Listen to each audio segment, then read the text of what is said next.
Hi guys, I'm Mike. And I'm Stephen. And this is F1 Fanatics.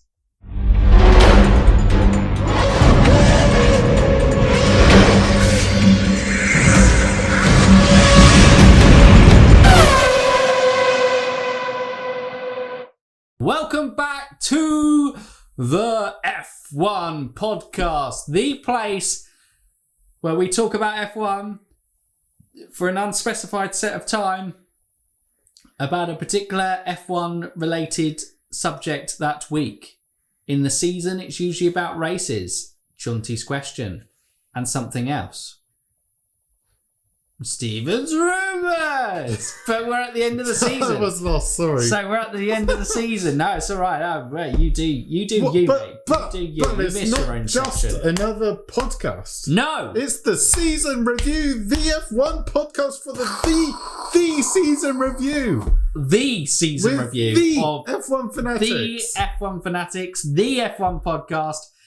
If you ever, you may have watched already maybe a couple of season reviews. You may have listened to a couple of season reviews.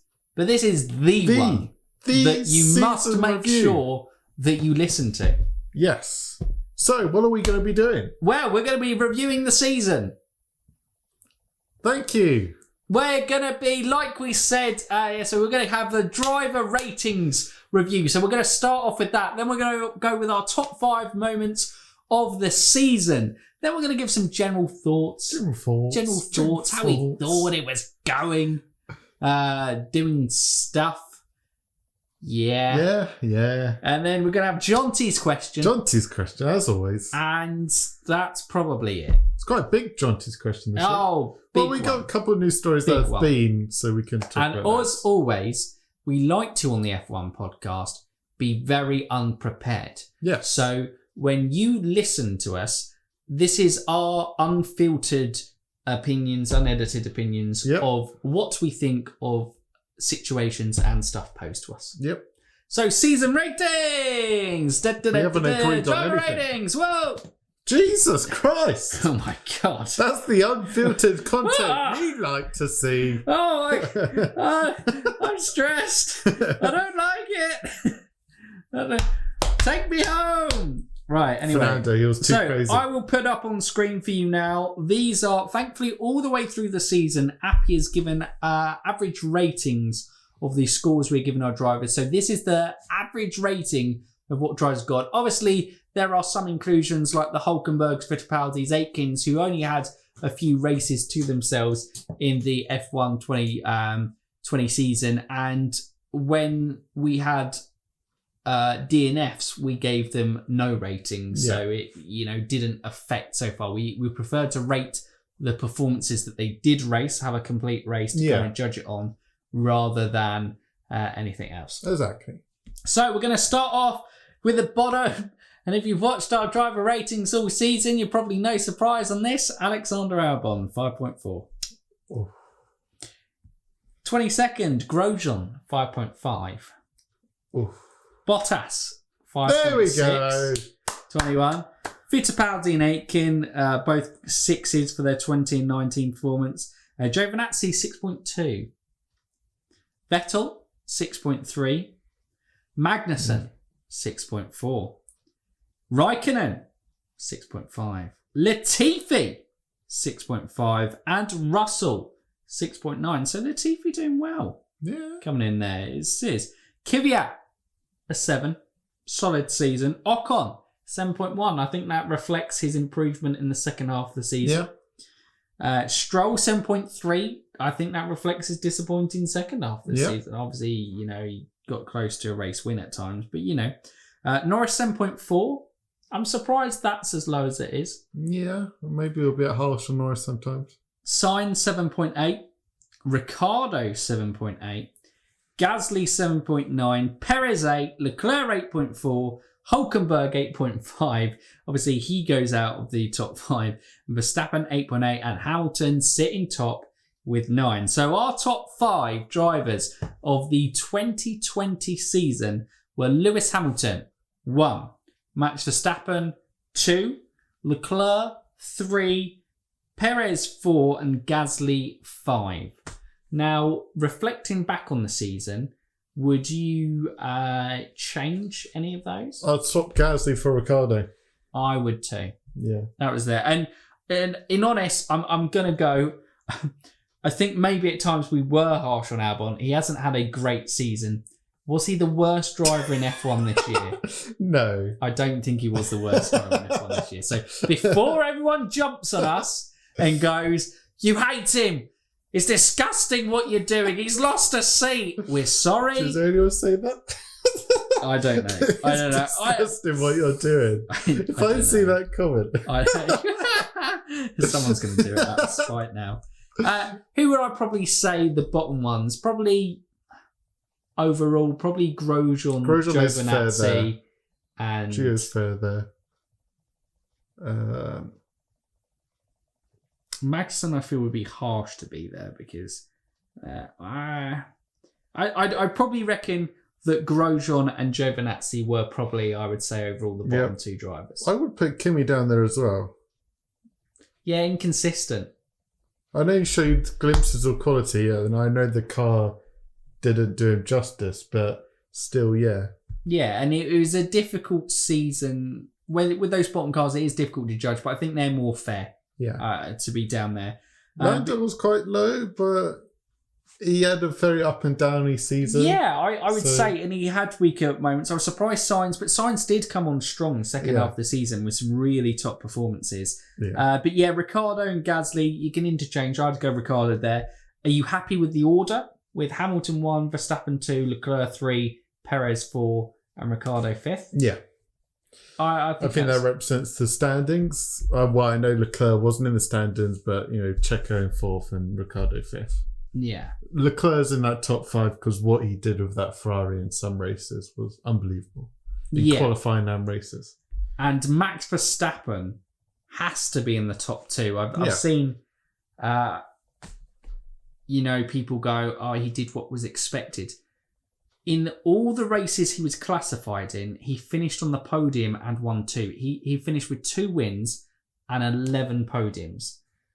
To put that into context, reference Cranky Yankee to this, a fantastic stat of how impressive this is. Lewis Hamilton has only achieved that twice in his career, and bear in mind the cars he's driven, where every race he's been classified in, he's finished on the podium.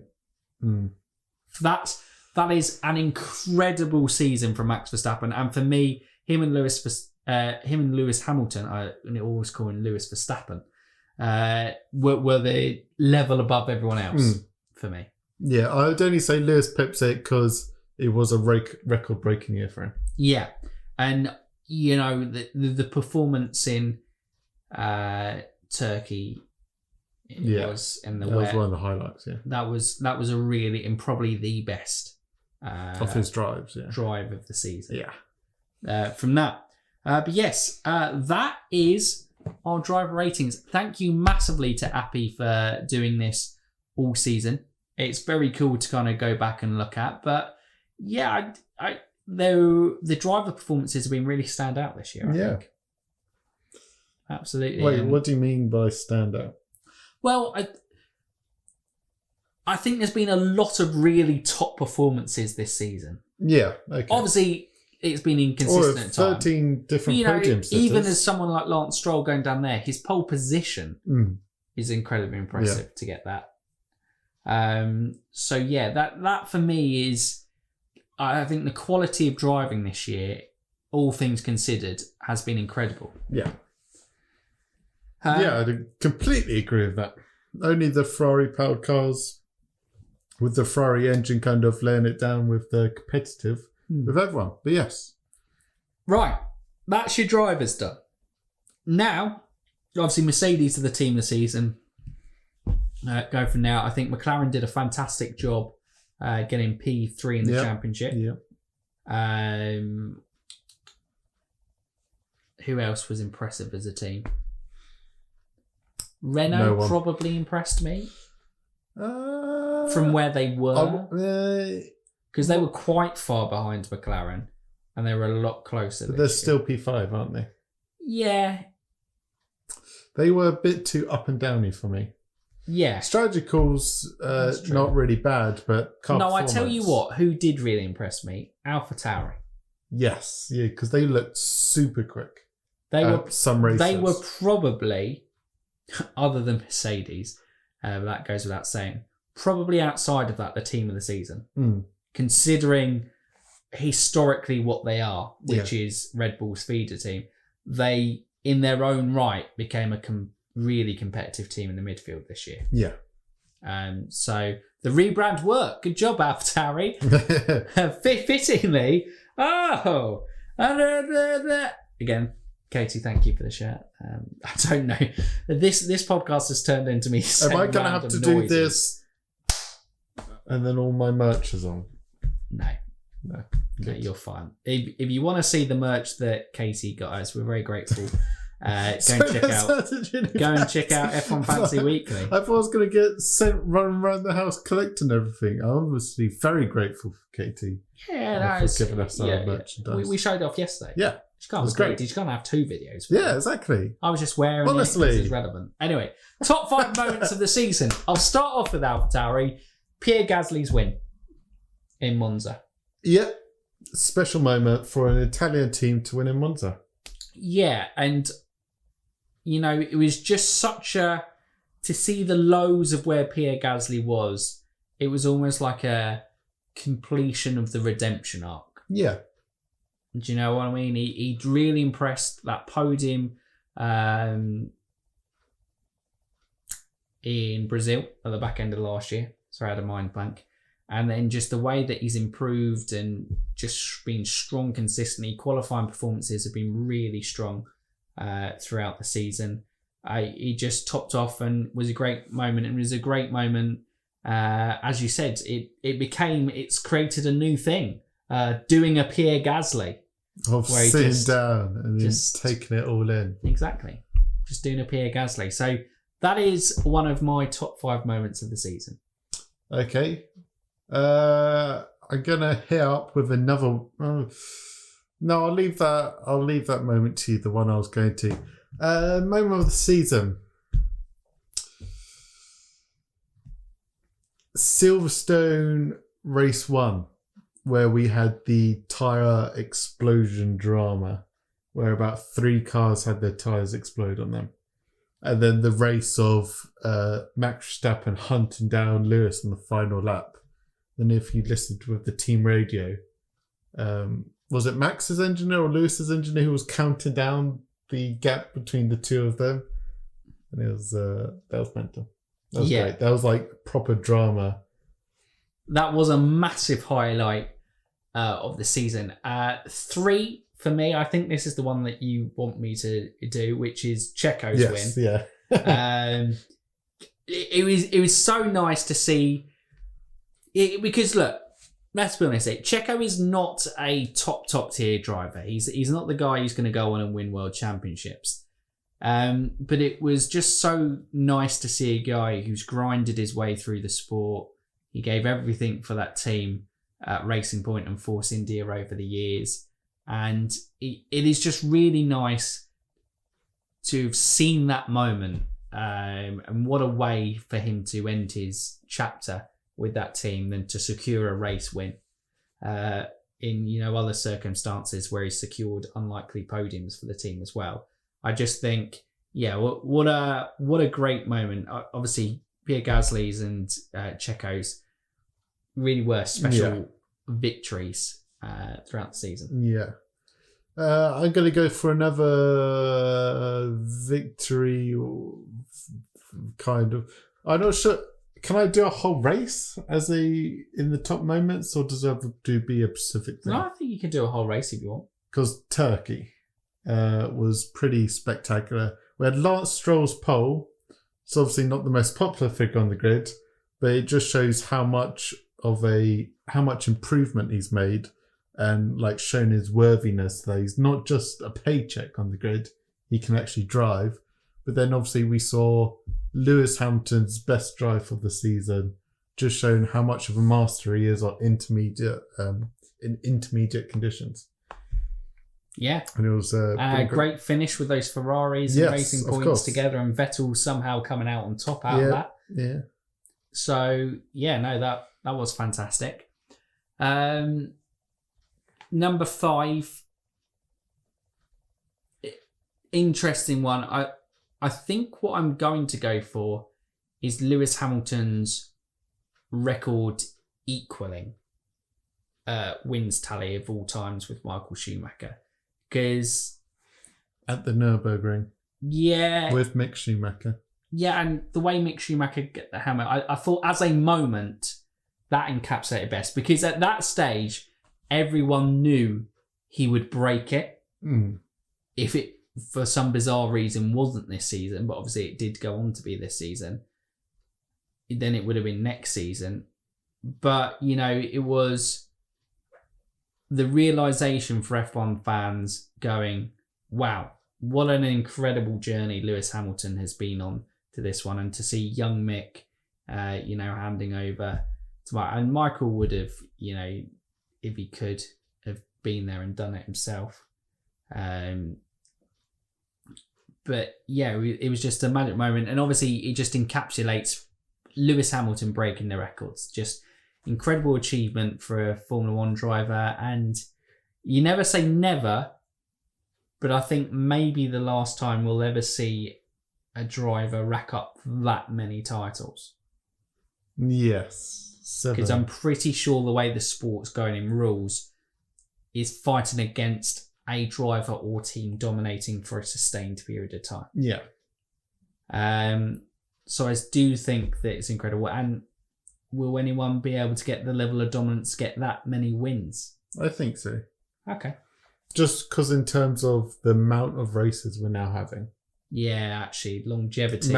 People coming in very young now, and if you spend 20 years in the sport, you can easily... Good point. If you're a very talented driver, I think the wins is still achievable. Good point. But yeah, that was 5 to encapsulate the top 5 moments. I think honourable mention has to go last lap Lando, Austria, the first race. Yeah. One, it was a miracle for us to actually get a race on. But then obviously with the penalty to, it was Hamilton, wasn't it? After the Albon incident, the Albon drama from that aspect. But yeah, Lando Norris securing his first podium, and just the fact that after so long, we never thought after the end of Abu Dhabi we'd have to wait so long for a Formula One race. That has to be a moment up there. Yeah. Definitely. And I'll do another honourable mention to George Russell announcing him. I know he's been up Williams and you go, oh, the talent's there. But you just can't show. There's a limit to how much you can show in that tin can of a Williams, garbage can of a Williams. But it was like George announcing himself like he is special talent in that Sakir Grand Prix in the Mercedes. Yep. So pretty spectacular and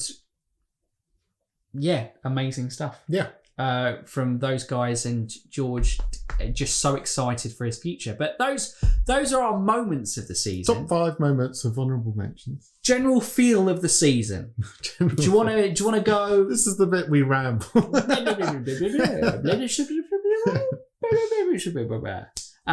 you want to go first, or do you want me to go first? General thoughts. Yeah. You can go first because I can't speak right now. Brilliant. Words won't come out.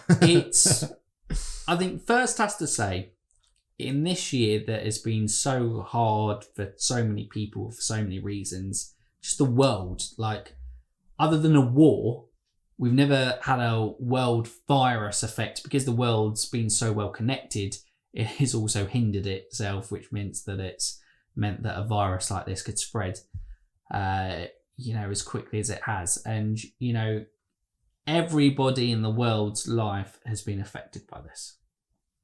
Other than maybe, I don't know, some small communities who live in a forest and go, Live in a forest? Yeah, mate, I don't know. How are the eco villages doing in Costa Rica? Are they okay? Has the COVID hit them? I don't know. Right. Okay. It's in Antarctica now. No one's Look, safe. I was having a nice moment. I've just ruined it on that one. But anyway, look, everyone's been affected, and sport is a way for us to distract us, whether F1's your sport, whether football's your sport, whatever your sport is, it is.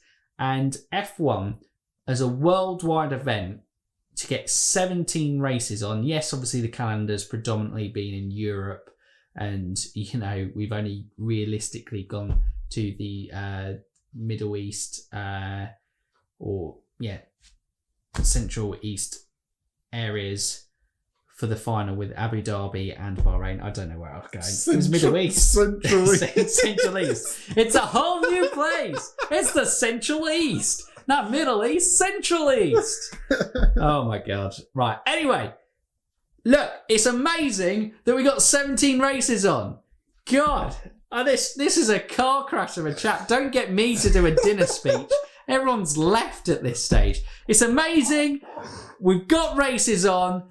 And although we've had the Mercedes dominance and we've had Lewis win again and be unchallenged for a title, and we've spoken about through the season the problems of that, because it then doesn't show how good Lewis Hamilton is, and it's frustrating as Formula One fans to see the same team go unchallenged at the top over and over again, whether that's Mercedes as a constructor alone or Lewis Hamilton as a driver alone. They've gone unchallenged. Hopefully 2021, the Red Bull end to the season means we might get a challenge, but there's problems in that. But there have been some fantastic moments in this season. 13 different podium sitters. Ocon, Ricciardo, Stroll, Perez, Gasly, Sainz, Norris. Where am I in terms of this? Hamilton, Verstappen, Albon, Bottas. Who have I missed? Who have I missed? Who have I missed? Vettel, Leclerc. That's who I missed. Ferrari. How can we forget Ferrari in this car crash of a season? Oh, but 2020, it's a season we didn't know if it was going to happen. But the season that did happen was enjoyable. Stephen, how are you going to follow up with that? All I took from that was people live in trees. Central Asia, Central East or something. And then, where am I? Who have I missed? What a Merry Christmas! Right, okay, that's it. That's us. Hope you've enjoyed that as much as Stephen has. He's having a great time. He's starring. He's getting a front row seat in the podcast to whatever that car crash speech.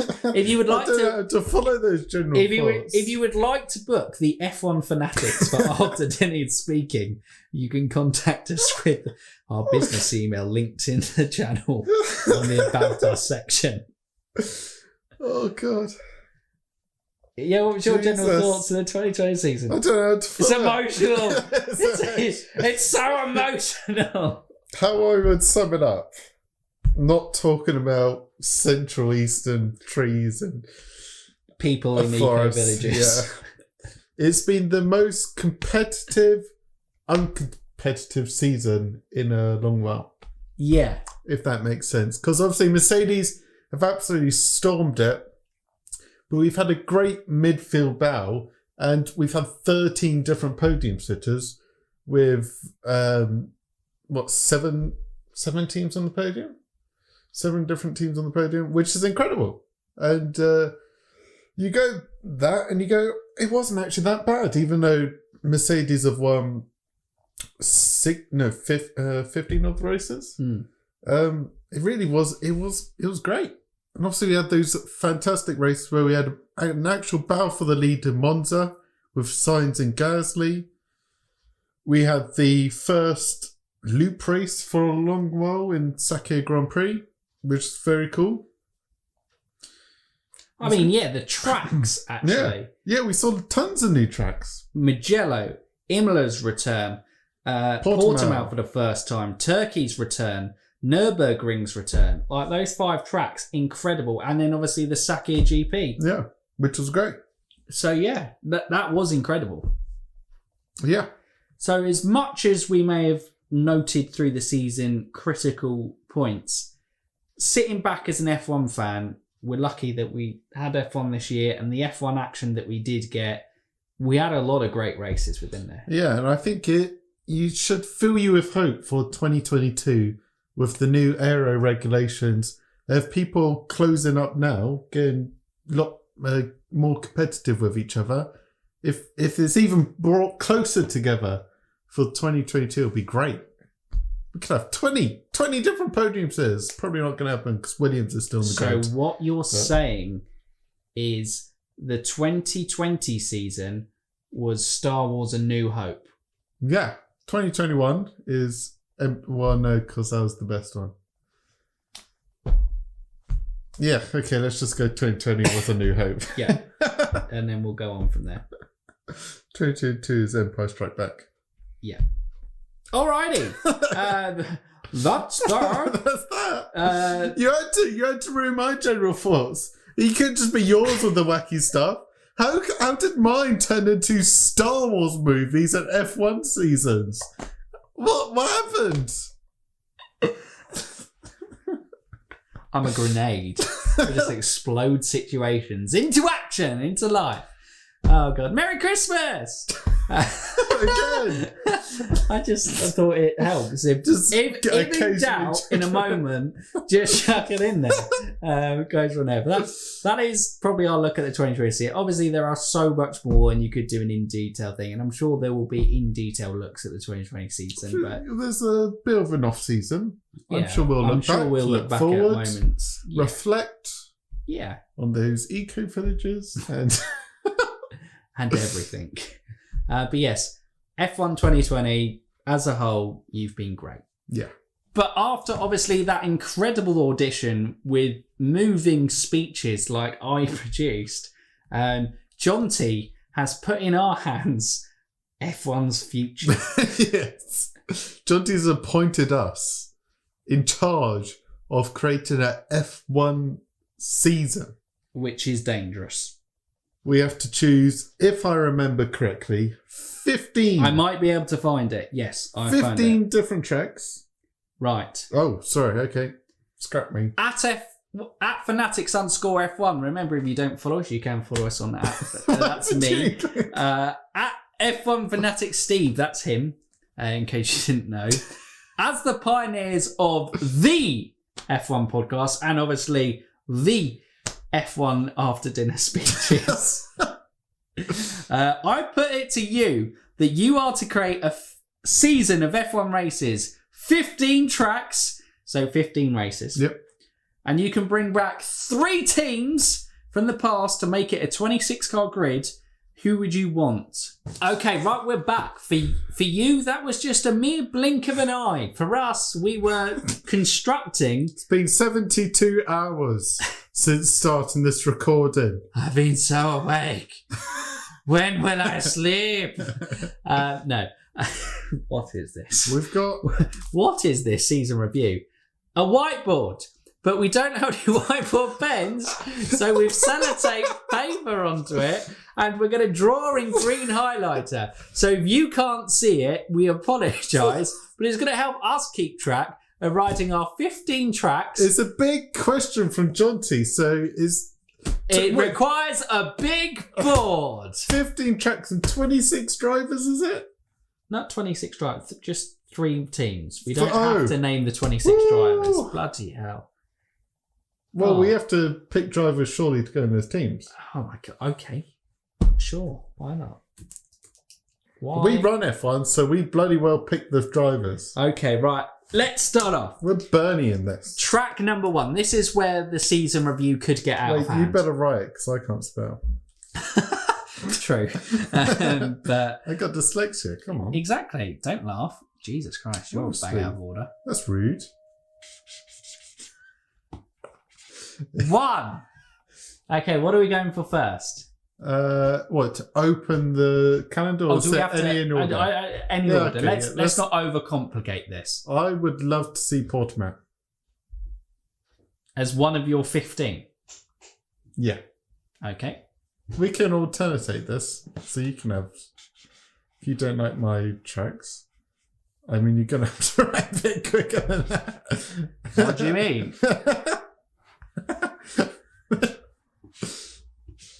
Thank you, Jonty.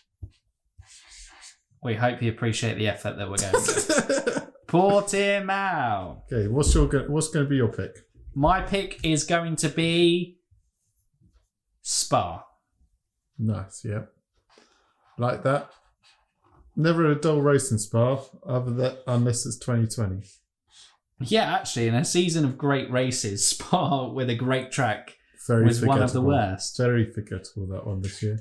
3. What am I going to chuck in at 3? Love Austria. Chuck in Austria. There we go. Classic. Just bear in mind you've got space. Well, you need to not use up all the space. You're going to see this soon. I want to make it clear and readable. Okay, we should have enough. It's only 15 tracks. What's your fourth pick on there? Monza. Monza. Because who doesn't love Monza? Who doesn't love it? Temple of Speed. We're like creating the 2020 calendar right now, all in Europe. By kind of, just get out the way, Silverstone. Get it on there, Silverstone. Yep.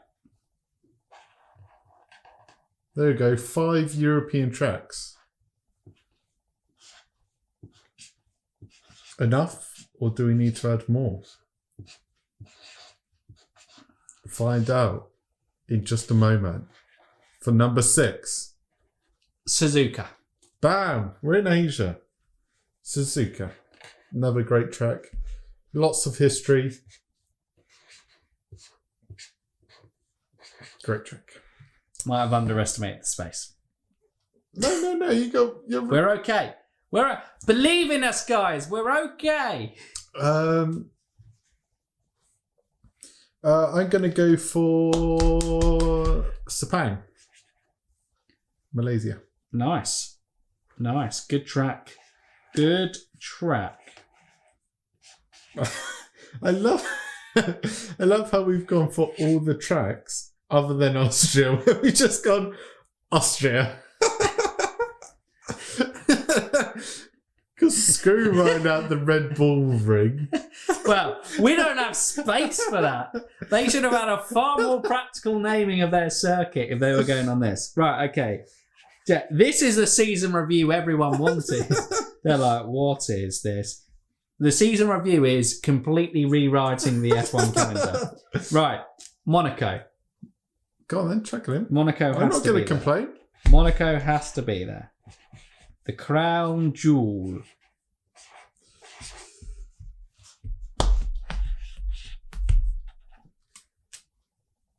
I loved it this year, so I'm going to go for the Bahrain Loop.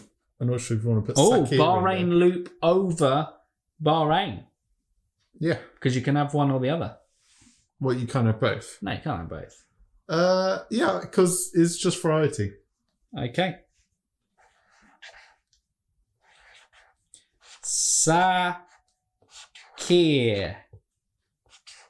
Okay.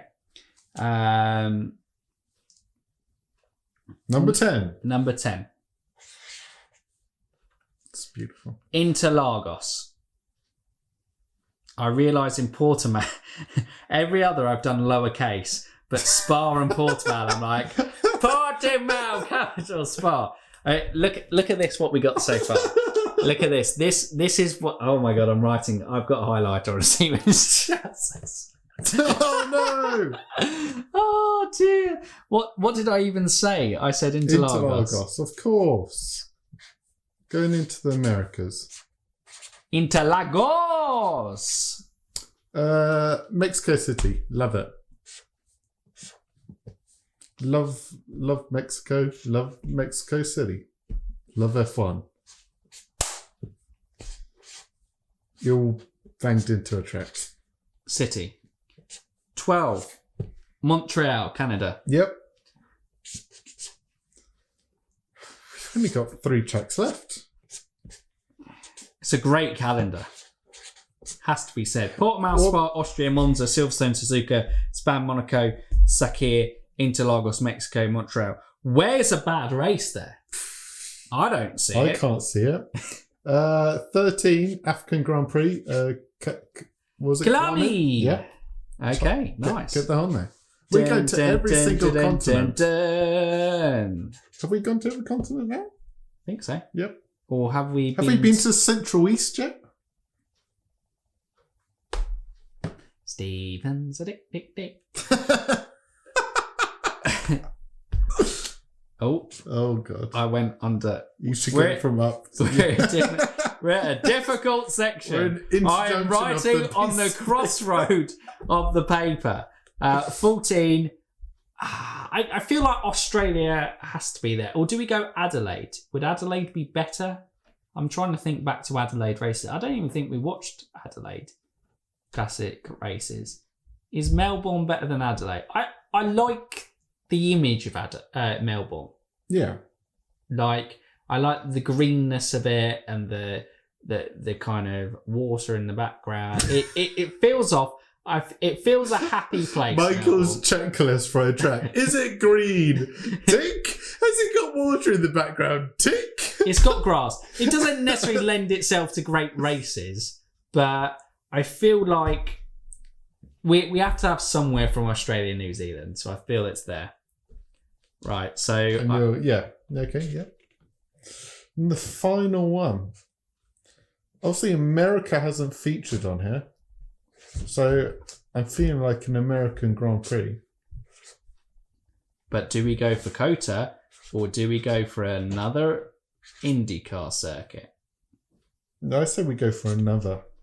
I was thinking that. We're on the same page. Okay. COTA hasn't got much for me. Do we go... Sonoma's up there. Oh, Sonoma. That'd be a great spectacle, but I'm not sure how good the racing... To be fair, there are overtaken points at Sonoma. If you haven't seen Sonoma, because probably if you don't follow American motorsports, you may not be familiar with the track. So maybe put some pictures up. It's awesome. No, they've got to do the research themselves. Okay, god damn it. Or they do the research yourselves. Or they, yeah, do that. Do we go an oval?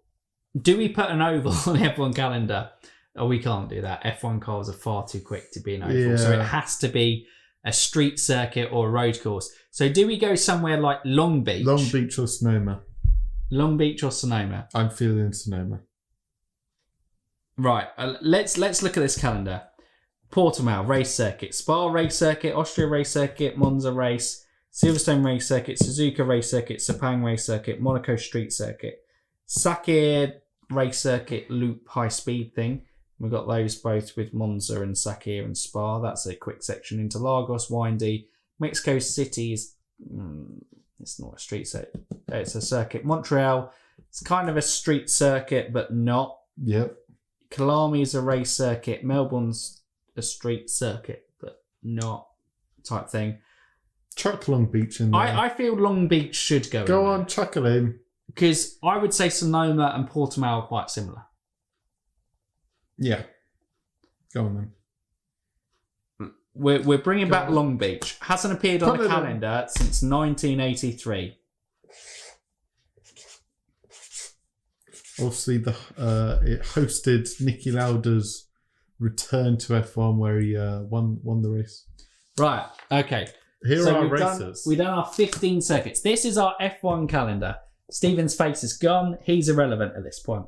So, without order, you guys can come up with an order. This is where we get you interaction in from there. So, we've got Portimao, Spa, Austria, Monza, Silverstone, Suzuka, Sepang, Monza, Sakir, into Lagos, Mexico City, Montreal, Killarney, Melbourne, and Long Beach. Any order you think would work best. You know, you geography nerds can work out what logistically works best on the calendar and also the type of circuits to work on there.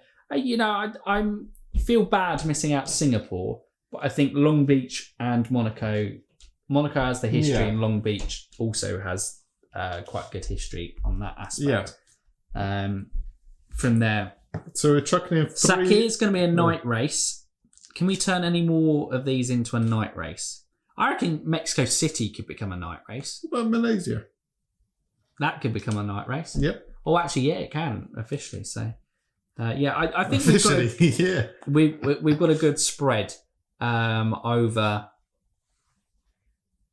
Yeah.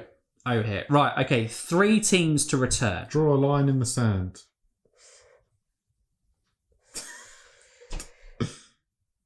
Okay. Team number 1, Lotus. Bam. Lotus. Easy, yep. 2, Brabham. Easy. Easy.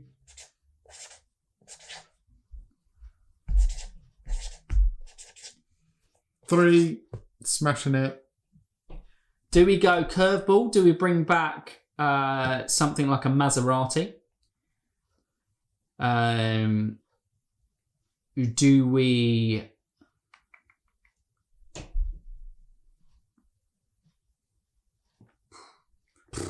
Can we bring back Williams?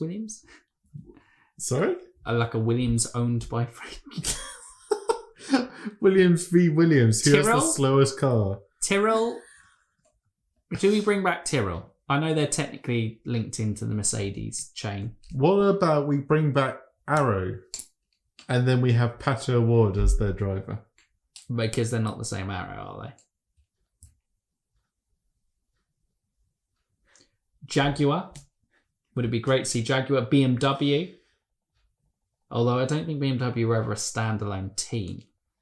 Toyota are a good candidate up there. Or Honda. Jaguar? I feel like... Right, Lotus is British. Brabham Australian. I feel like we maybe should go for like Shouldn't Toyota. go, yeah, okay. Because I feel like they'd be misrepresented, especially with Honda leaving. Yeah, go on then. Bringing Let's someone bring like- Japan back. We're bringing Toyota back. And they're a big manufacturer. Okay. We've now got, draw a line under there, 6 drivers. Are we going to do 6? Okay. We're going to do 6. Bam.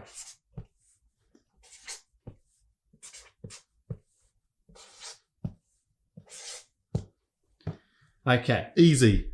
Kevin Magnussen. Let's get him back. Let's Okay. bring Kevin back. Magnussen is back. That one's for you, Katie.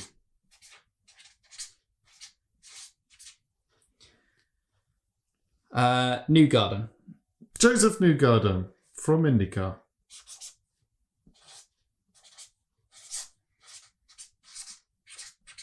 Felix da Costa. Yep. You can just put Costa.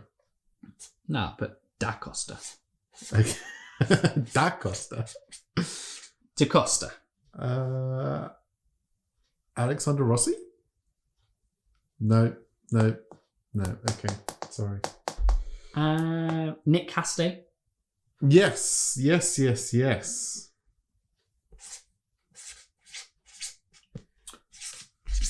What about Verline? Pascal Verline? Or past it? Very talented. Very talented. Is he up? Because let's go. Naoki Yamamoto. Done very well in Super Formula and Super GC. Get him in then. We've got our Japanese team and he can drive for them. Naoki Yamamoto. Last seat. I kind of want to go to IndyCar and I'm like, Scotty boy? Or... I think it's too late for Scott, but I tell you, there's 3 drivers who come into the category. Pato Awards, Yep. Renus VK, or Colton Herta. Ooh. Because I feel like we've got Newgarden in terms of the top talent. Magnussen, I'd like to see him go again. In fairness, Yeah. Kvyat probably deserves a seat. But we've already got one returning guy. Yeah, okay, so we're going Magnussen. Magnussen's for Katie. For returning. We We got Formula E da Costa, one IndyCar in Newgarden, Nick Cassidy from Super and Yamato. I can't say his name. Yeah, From mate. Super Formula. Because I would rank probably the Super Formula guys, because that's a very challenging calendar. in Cassidy's going to Formula E, so he's like Super Formula E. He's like the hybrid. Then you've got Yamamoto and DaCosta from there. Verne obviously could come into play, but I feel as DaCosta never got a chance in Formula One. Yeah. Is worth him going from there. Newgarden, Magnussen. I think I'd be probably inclined to say VK. VK probably suits the European circuit the most. There's obviously got a massive Dutch following already. The Formula One, obviously, and he'll fit right in there. And Newgarden would come in and be the big American talent in the driver. Yeah, we got an American in there, yeah. But could we handle 2 top Dutch drivers? It's a question. Who are you feeling then? Colton? I feel Colton Herta is the one I would be most intrigued to see in the series. I think Colton Herta is the guy let's that chuck him on there. Let's go Herta. Please, look at this. What a board we have for everyone here. Last week we went from It's the Chain is the best song. This week we've gone from a whole 15 track calendar with 3 new teams to go in there, and then 6 drivers. Okay. Let us know if you would add, change, swap, throw out, add in tracks, drivers, or teams. How do you rate our F1, basically? Yeah. But Our obviously, new and because we improved own F1. F1, we would just ignore your ideas. But, we can have some feedback and pretend to listen. But we also taken on the IndyCar front. It's all about the fans. It's all about the fans. It's all about the fans. Here it is.